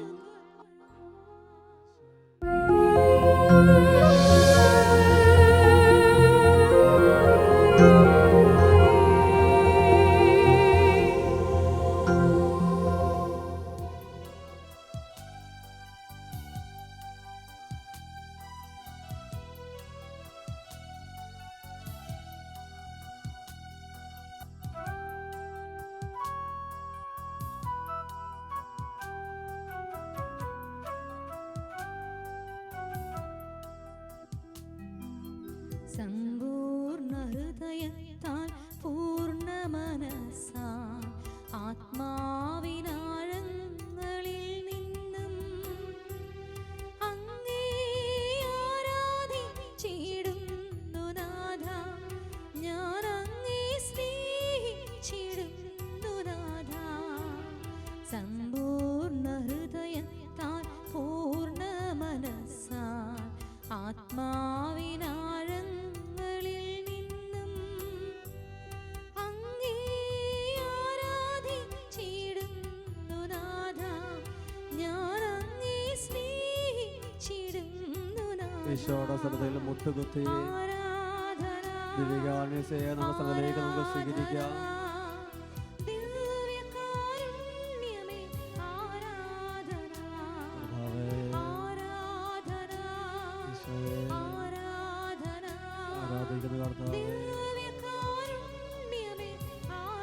കരങ്ങളുയർത്തി സ്തുതിച്ച് അവിടുത്തെ ആരാധിക്കുക. Hallelujah, hallelujah. ഞങ്ങളുടെ നാഥൻ രക്ഷകൻ കർത്താവ് അവിടുന്ന് മാത്രമാണ് ഏറ്റുപറയുന്നു. അവിടുത്തെ സ്നേഹത്തെയും കാരുണ്യത്തെ ഞങ്ങൾ ഏറ്റുപറയുന്നു.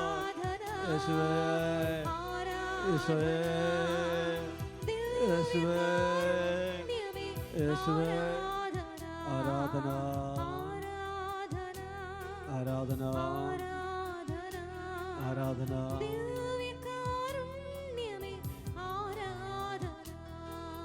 കരങ്ങൾ കൂപ്പി ഏതാനും നിമിഷം പരിപൂർണ നിശബ്ദതയിൽ നമ്മുടെ ജീവിതത്തെ കർത്താവിന് കൊടുക്കാം.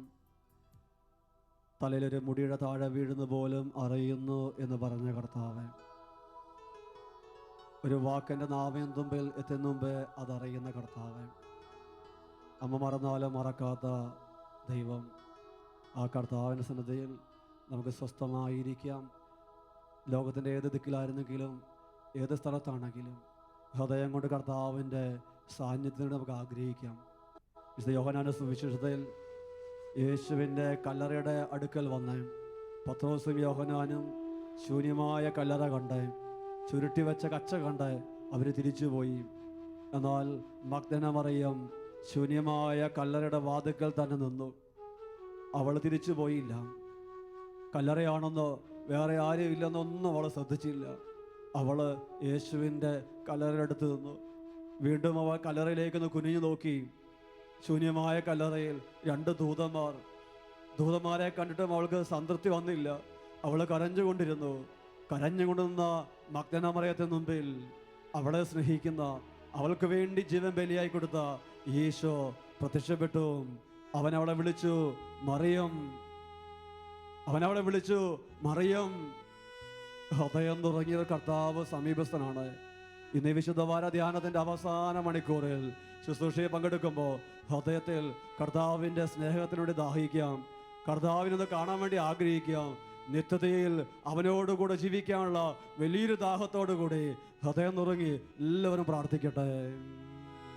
തുല്യം ചൊല്ലാൻ ആരുമില്ലേ അങ്ങേ പോലെ യേശുവേ.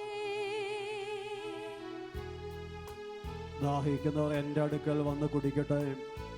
വചനം പഠിപ്പിക്കുന്നു, നമുക്ക് നൽകപ്പെട്ടിരിക്കുന്ന പരിശുദ്ധാത്മാവിലൂടെ കർത്താവിൻ്റെ സ്നേഹം നമ്മളിലേക്ക് ചൊരിയപ്പെട്ടിരിക്കുന്നു. ജീവനെ കാളും നീ വലിയതാണെനിക്ക്. എൻ ജീവനെ കാളും നീ വലിയതാണെനിക്ക്.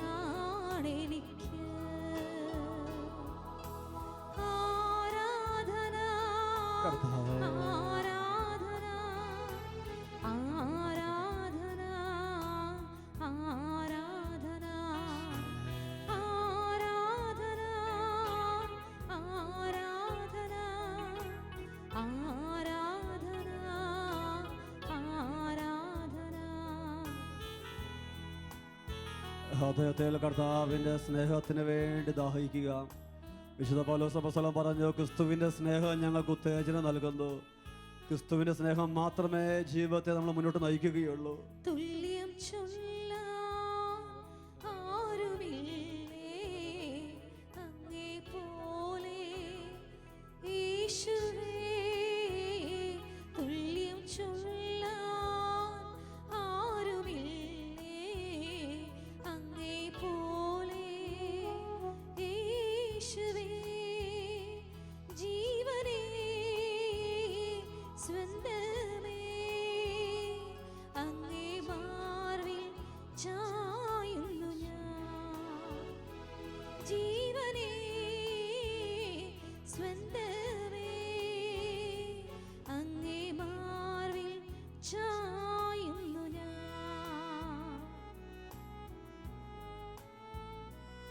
ലോകത്തിൻ്റെ വ്യത്യസ്ത ദിക്കുകളായിരുന്ന ഈ ദിവ്യകാരണ ആരാധന പങ്കെടുക്കുന്ന പ്രിയപ്പെട്ട ദൈവമക്കൾ ഹൃദയം കൊണ്ട് കർത്താവിനോട് പറയാം, കർത്താവെ, ഒത്തിരി സമ്പത്ത്, ഒത്തിരി സൗകര്യങ്ങൾ, ഒത്തിരി ആരോഗ്യം, ലോകത്തിൻ്റെ ഒത്തിരിയേറെ വസ്തുപദാർത്ഥം കിട്ടിയിട്ടും ഇന്ന് ഹൃദയത്തിൽ ശൂന്യതയാണ്. ഒന്നിനൊരു ആനന്ദം തോന്നുന്നില്ല. ഓരോന്ന് വെട്ടിപ്പിടിച്ചെടുത്തിട്ടും ഹൃദയത്തിൽ വല്ലാത്ത നിരാശ. കർത്താവെ,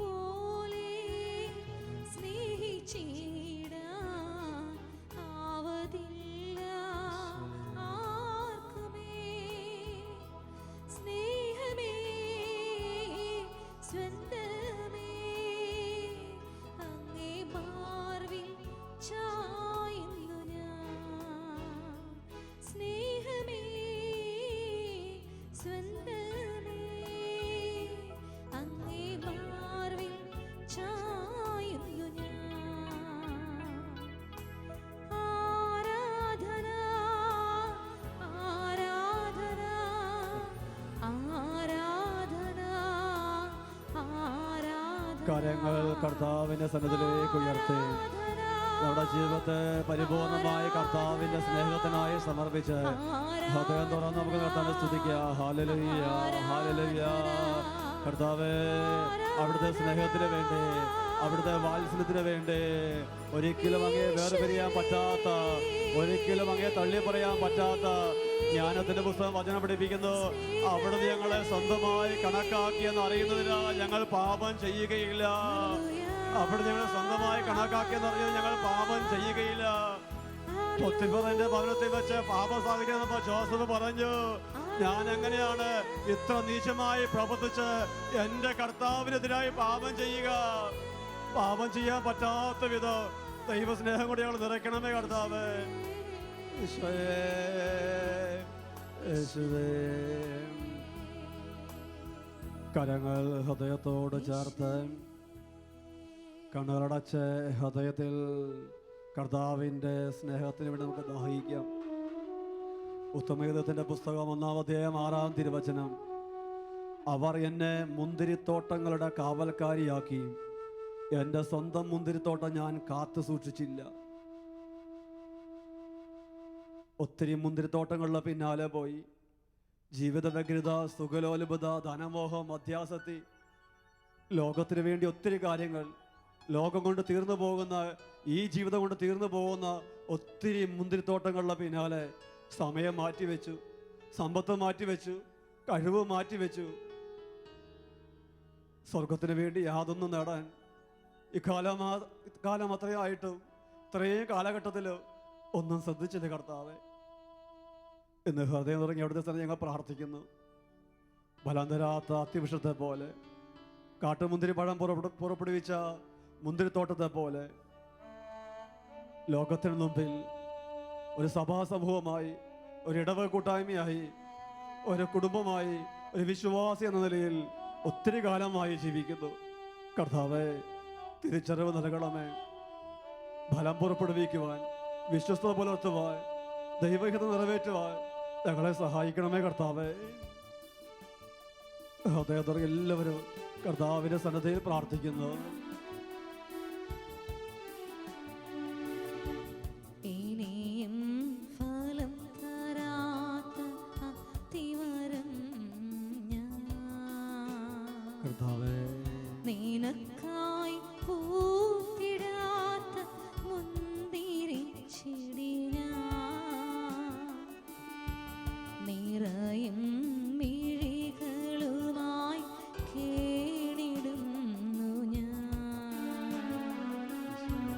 വയലിൽ നിന്നുമെന്നെ പിഴുതിരിയരുതേ,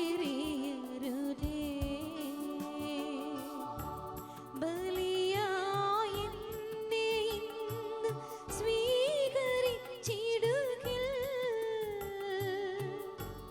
എൻ്റെ ഈ ജീവിതം ഞാൻ കാഴ്ചയേകിടാം. ഇനിയും ഫലം തരാത്ത അത്തിമരം ഞാൻ, നിനക്കായി പൂത്തിടാത്ത മുന്തിരിച്ചെടി ഞാൻ.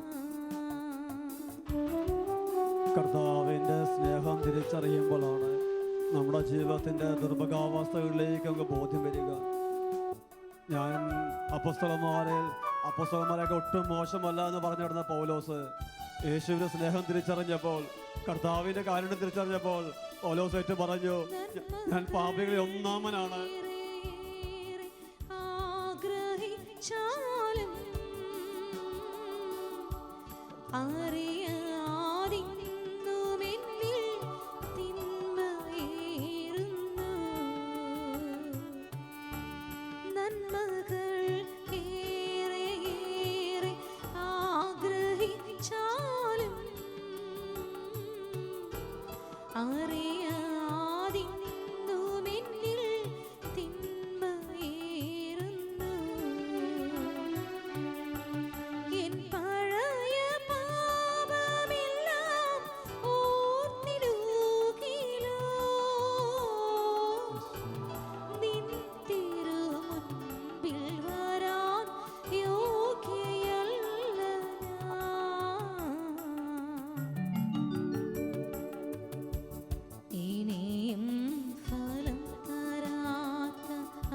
തിമരം നിനക്കായി പൂത്തിടാത്ത മുന്തിരിച്ചെടി 3 വർഷമായിട്ടും ഫലം തരാത്ത അത്യവശ്യത്തിൻ്റെ അടുത്ത് വന്ന് യജമാനൻ പറഞ്ഞു അത് വെട്ടിക്കളഞ്ഞുകൊള്ളുക. തോട്ടക്കാരൻ വിനീതമായ യജമാനൻ പറഞ്ഞു 1 വർഷം കൂടി അത് നീട്ടിക്കൊടുക്കാം, ഈ വർഷം കൂടെ വളമിടാം, ഈ വർഷം കൂടെ വെള്ളം ഒഴിക്കാം. ഒരുപക്ഷെ നിന്റെ ജീവിതത്തിൽ ഏറ്റവും കൂടുതൽ വളം കിട്ടുന്ന വർഷം, ഏറ്റവും കൂടുതൽ വെള്ളം കിട്ടുന്ന വർഷം നിന്റെ അവസാനത്തെ വർഷമായിരിക്കാം. ഇനിയൊരു വർഷം കൂടി കിട്ടുമ്പോൾ നിനക്ക് അറിഞ്ഞുകൂടാ. ശരീരം ഘോര പാപത്താ നീ വന്നിന്നിൽ വാടും ജീവനേകണേ മൃതമാണിൻ ശരീരം ഘോര പാപത്താ നീ വന്നിന്നിൽ വാടും ജീവനേകണേ ഇനിയൊരു നാളും നിന്നെ പിരിയുകില്ല ഞാൻ നിനക്കായിനിയും ഏറെ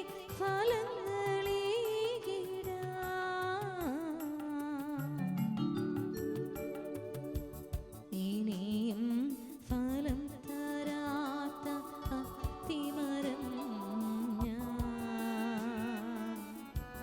നിനക്കായി പൂത്തിടാത്ത മുന്തിരിച്ചെടി ഞാൻ നിറയും മിഴികളുമായി കേണിടുന്നു ഞാൻ വയലിൽ നിന്നുവെന്നെ പിഴുതെറിയരുതേ. കരുണയുടെ പ്രവാചിക എന്നറിയപ്പെടുന്ന വിശുദ്ധ മരിയ പൗലോസിനോട് ഈശോ പറഞ്ഞു, ഒരു വ്യക്തിയുടെ ആത്മാവ് ജീർണിച്ച ശരീരം പോലെ ദുർഗന്ധം വമിക്കുന്ന അടങ്ങിപ്പോലും ആ വ്യക്തി താനകപ്പെട്ടിരിക്കുന്ന ദുർഭകാവസ്ഥ തിരിച്ചറിഞ്ഞ് എൻ്റെ അടുക്ക് വന്ന് കർത്താവേ എന്നോട് കരുണയായിരിക്കണമേ എന്ന് പ്രാർത്ഥിച്ചാൽ ദൈവ കരുണയുടെ അത്ഭുതം ആ വ്യക്തിയിൽ സംഭവിക്കും. ആ വ്യക്തിയുടെ മേൽ എൻ്റെ കരുണ വർഷിക്കപ്പെടും, എൻ്റെ കരുണ അതിനെ നവീകരിക്കും, അതിനൊന്നും നഷ്ടപ്പെടുന്നില്ല എന്ന് മാത്രമല്ല ആ ആത്മാവ് കൂടുതൽ നേടുന്നു എന്ന്. ലോകത്തിലെ ഏറ്റവും വലിയ പാപിക്കാണ് ഏറ്റവും കൂടുതൽ കരുണ സ്വീകരിക്കാൻ യോഗ്യതയെന്ന് വിശുദ്ധ മരിയ പൗലോസിനോട് കർത്താവ് പറഞ്ഞു. ഇന്ന് ഈ ശുശ്രൂഷ പങ്കെടുക്കുമ്പോൾ പ്രിയപ്പെട്ട ദൈവമക്കളെ, ലാസറിൻ്റെ കുഴിമാടത്തിൽ വന്ന് ദുർഗന്ധം വരുന്ന ലാസറിനോട് ലാസറെ പുറത്തു വരിക എന്നതിൻ്റെ വാക്കാൽ ലാസറിന് ജീവൻ കൊടുത്ത് പുറത്തേക്ക് കൊണ്ടുവന്ന കർത്താവിന് അവിടത്തേക്കൊന്നും അസാധ്യമല്ല. ലാസറിന് ജീവൻ കൊടുത്ത കർത്താവ് നിന്റെ ജീവിതത്തിൻ്റെ പാപത്തിൻ്റെ അവസ്ഥകൾ, ജീർണത അവസ്ഥകൾ, അവിശ്വസ മുറിവുകളൊക്കെ മാറ്റി പുതിയൊരു സൃഷ്ടിയാക്കി മാറ്റും. കരങ്ങളൊന്ന് കർത്താവിനെ സ്ഥലത്തേക്ക് ഉയർത്തിപ്പിടിച്ച് കർത്താവെ ലാസറിനെ പോലെ ദുർഗന്ധം വരുന്ന ആത്മീയ ജീവിതം നഷ്ടപ്പെട്ട് ജീവിതത്തിൽ ഒത്തിരിയേറെ അടിമത്തങ്ങൾ വന്ന് ദൈവസ്നേഹം മറന്നുപോയി ലോകാരൂപിയെ മുങ്ങിപ്പോയ ജീവിതമാണ് കർത്താവ്. ഞങ്ങളെയോ പുതുജീവനിലേക്ക് നയിക്കണമേ കർത്താവ്. കരങ്ങൾ ഉയർത്തി എല്ലാവരും സ്തുതിക്കുന്നു. ഹല്ലേലൂയ. ഈശോയെ ഹൃദയം നുറങ്ങി കർത്താവിന്റെ സന്നിധിയിൽ പ്രാർത്ഥിക്കുന്നു. കർത്താവേ ഈശോയെ ഈശോയെ ആത്മീയ ജീവൻ നഷ്ടപ്പെടുന്നുണ്ട് കർത്താവേ. വിശ്വാസം ദുർബലമായവരാണ് കർത്താവേ. എങ്ങനെ പ്രാർത്ഥിക്കണം അറിയാത്തവരാണ് കർത്താവേ. കർത്താവേ തീക്ഷണത മങ്ങിയവരാണ് കർത്താവേ. സ്നേഹം മങ്ങിപ്പോയാണ് കർത്താവേ. വെറുപ്പും വിദ്വേഷമുള്ളവരാണ് കർത്താവേ. ഒത്തിരിയേറെ കാട്ടുമുന്തിരി പഴം പുറപ്പെടുവിക്കുന്ന വ്യക്തികളാണ് കർത്താവേ. ഈശോയെ കരങ്ങൾ താഴ്ത്തി ഹൃദയം നുറുങ്ങി കർത്താവിനോട് പ്രാർത്ഥിക്കുക. ഈശോയെ കർത്താവേ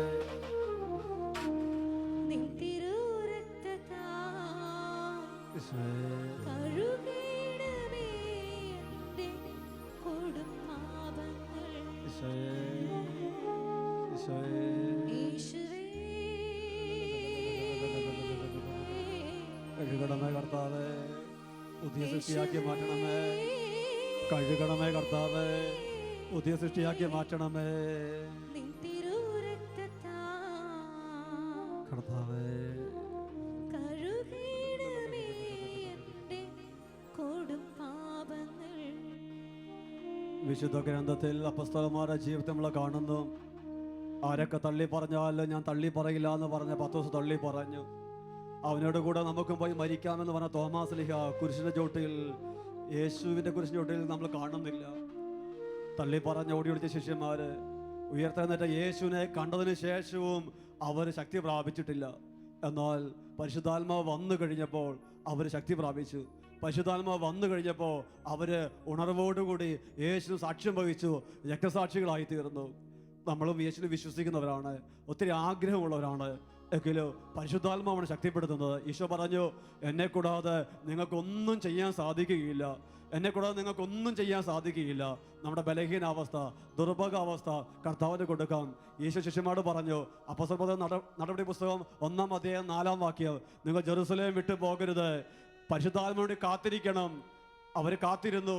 പരിശുദ്ധ അമ്മയുടെ കൂട്ടായ്മയിൽ അവർ കാത്തിരുന്നു. 9 ദിവസം അവർ പ്രാർത്ഥിച്ചു. ഒരുപക്ഷെ സഭയിൽ ആദ്യത്തെ നൊവേന പ്രാർത്ഥനയാണ്. പരിശുദ്ധ അമ്മയുടെ മധ്യസ്ഥയിൽ 9 ദിവസം ആദ്യമ സഭ പ്രാർത്ഥിച്ചു. പരിശുദ്ധാത്മാവ് തീനാവുകളുടെ രൂപത്തിൽ അവരുടെ മേൽ ഇറങ്ങി വന്നു. അവർ ശക്തി പ്രാപിച്ചു. യേശുവിൻ്റെ ഹിതം, ദൈവത്തിൻ്റെ പദ്ധതി സഭയിലൂടെ പൂവടിഞ്ഞു തുടങ്ങി. ഈ നിമിഷം 2 കരങ്ങളും കർത്താവിൻ്റെ സന്നിധിയിലേക്ക് ഉയർത്താം. ഒരു പുതിയൊരു അഭിഷേകം, ഒരു പുതിയൊരു ശക്തി, ഒരു പുതിയൊരു ചൈതന്യം. കർത്താവേ, ഈ വിശുദ്ധ വാര ധ്യാനത്തിൽ ശാലോം ചാനലിലൂടെ ശുശ്രൂഷയിൽ പങ്കെടുക്കുന്ന സകല മക്കളുടെ മേലോ, സകല ദേശങ്ങളുടെ മേലോ പുതിയൊരു അഗ്നി അയക്കണമേ കർത്താവേ, പുതിയൊരു അഭിഷേകം അയക്കണമേ കർത്താവേ. വലിയ ദാഹത്തോടെ പ്രാർത്ഥിക്കുന്നു. ഭവനങ്ങളായിരിക്കുന്നവർ കരങ്ങളടിച്ച് ചേർന്ന് പാടി പ്രാർത്ഥിക്കാം. സകല ജഡത്തിന്മേലും കൊയ്ത്തുകാല സമയമല്ലോ, ആത്മാവിൽ നിറയ്ക്കണമേ അന്ത്യകാല അഭിഷേകം. സകല ജഡത്തിന്മേലും കൊയ്ത്തുകാല സമയമല്ലോ, ആത്മാവിൽ നിറയ്ക്കണമേ. തീ പോലെ ഇറങ്ങണമേ, അഗ്നിനാവായി പതിയണമേ, കൊടുങ്കാറ്റായി വീശിടമേ, ആത്മനദിയായി ഒഴുകണമേ. തീ പോലെ ഇറങ്ങണമേ, അഗ്നിനാവായി പതിയണമേ, കൊടുങ്കാറ്റായി വീശിടമേ, ആത്മനദിയായി ഒഴുകണമേ. ഈശോ പറഞ്ഞു, ദാഹിക്കുന്നവർ എൻ്റെ അടുക്കൽ വന്ന് കുടിക്കട്ടെ. വിശ്വസിക്കുന്നവരുടെ ഹൃദയത്തിൽ നിന്ന് വിശുദ്ധ ലിഖിതം പ്രസ്താവിക്കുന്ന പോലെ ജീവജലത്തിന്റെ അരുവികൾ ഒഴുകും. ദാഹം മാറുന്നു മാത്രമല്ല ഈശോ പറഞ്ഞത്. ഒരു സൈന്യത്തെ ഞാൻ കാണുന്നു, അധികാരം പകരണമേ, ഇനി ആത്മാവിൽ പ്രവർത്തിച്ചിടാം. അസ്ഥിയുടെ താഴ്വരയിൽ ഒരു സൈന്യത്തെ ഞാൻ കാണുന്നു, അധികാരം പകരണമേ, ഇനി ആത്മാവിൽ പ്രവർത്തിച്ചിടാം. ഹൃദയം തുടങ്ങി അഭിഷേകത്തിലൂടെ പ്രാർത്ഥിക്കുന്നു. പുതിയൊരു അഭിഷേകം, വീരത്വം മാറിപ്പോകട്ടെ, ദൈവസ്നേഹം നിറയട്ടെ, സുവിശേഷ അഗ്നിയാൽ നിറയട്ടെ. കർത്താവേ, യേശുവേ, അപ്പാ,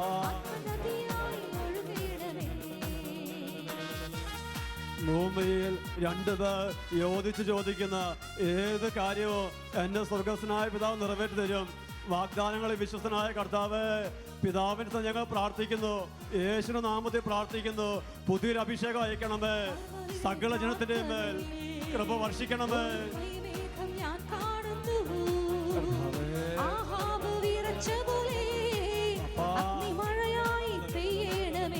അത്ഭുതങ്ങളുടെ ദൈവമേ, ശക്തിയുടെ ദൈവമേ, ഞാൻ കാണുന്നു, ആഹാബ് വിറച്ച പോലെ അഗ്നിമഴയായി പെയ്യണമേ. വലിയ ദാഹത്തോടെ തീ പോലെ ഇറങ്ങണമേ, അഗ്നിനായി പതിയണമേ,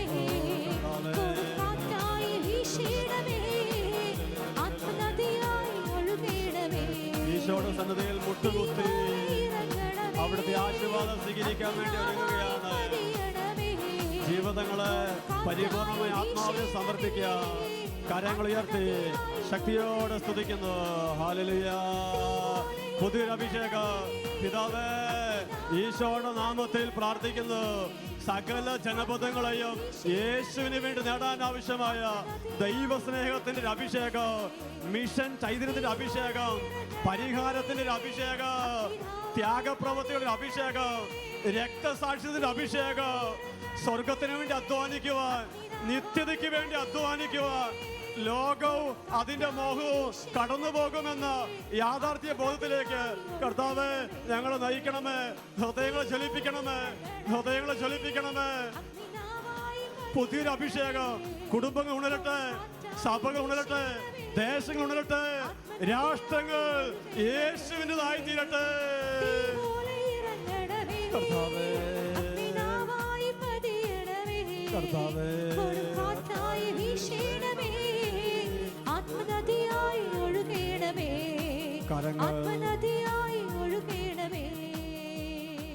കരങ്ങൾ ഹൃദയത്തോട് ചേർത്ത് കണ്ണുകളടച്ച് ഈ ശുശ്രൂഷ സമാപന നിമിഷങ്ങളിൽ നമ്മുടെ ജീവിതത്തെ പരിപൂർണമായി കർത്താവിൻ്റെ സന്നിധിയിലേക്ക് കൊടുക്കാം. ഞാൻ നിങ്ങളൊരിക്കലും അനാഥരായി വിടുകില്ലെന്ന് പറഞ്ഞ കർത്താവൻ അവിടുത്തെ സ്നേഹം ഹൃദയത്തിൽ നിറയാൻ വേണ്ടി പ്രത്യേകം പ്രാർത്ഥിക്കുകയാണ്. ഈശോയോട് പറയുക, കർത്താവേ ഏത് ദേശത്താണെങ്കിലും, ഏത് ശുശ്രൂഷ മേഖലയിലാണെങ്കിലും, ഏത് ജീവിതാന്തസ്സിലാണെങ്കിലും ഞാൻ എൻ്റെ കർത്താവിന് വേണ്ടി വേല ചെയ്യും.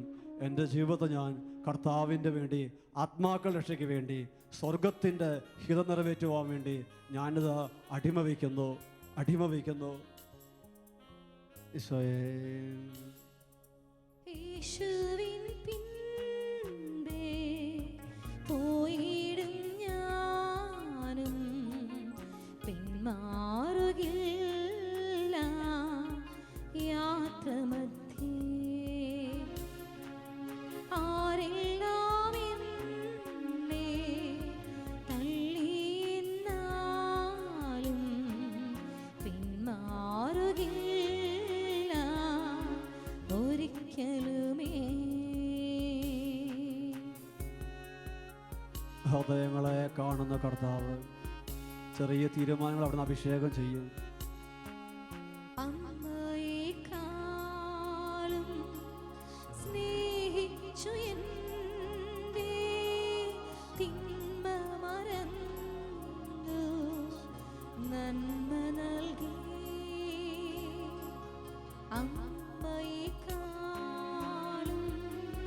സ്നേഹിച്ചു എന്നെ തിന്മ മറന്നു നന്മ നൽകി. എന്തു ഞാൻ നൽകും നിൻ സ്നേഹമോർത്താൽ നന്ദി ഞാൻ പാടും എന്നുമെന്നും.